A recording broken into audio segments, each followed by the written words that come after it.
নমস্কার বন্ধুরা, আমি সৌমি। আজকে আপনাদের সাথে শেয়ার করব কিভাবে বাড়িতেই মেয়োনিজ বানিয়ে ফেলতে পারবেন।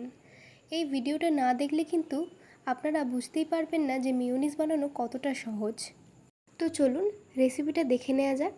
প্রথমেই একটা মিক্সার গ্রাইন্ডারের মধ্যে একটা ডিম নিয়ে নিয়েছিলাম, এরপর 1 কোয়া রসুন দিয়েছিলাম, এরপর গোটা কয়েক গোলমরিচ ও 2 থেকে 3 চামচ সর্ষের তেল অ্যাড করেছিলাম।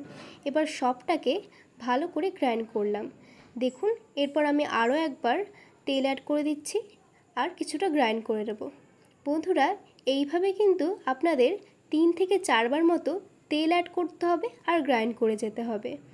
আর আমি মাঝে চিনি আর নুনটা সামান্য অ্যাড করে দিলাম। দেখুন বন্ধুরা, আমি কিন্তু এই প্রসেসটার মাধ্যমেই বারবার তেল অ্যাড করেছি আর গ্রাইন্ড করেছি। ব্যাস, আমার মেয়োনিজ কিন্তু রেডি। এই মেয়োনিজটা আপনারা পিৎজা, স্যান্ডউইচ কিংবা যে কোনো চিকেনের ফ্রায়েড রেসিপির সাথে সার্ভ করতে পারেন।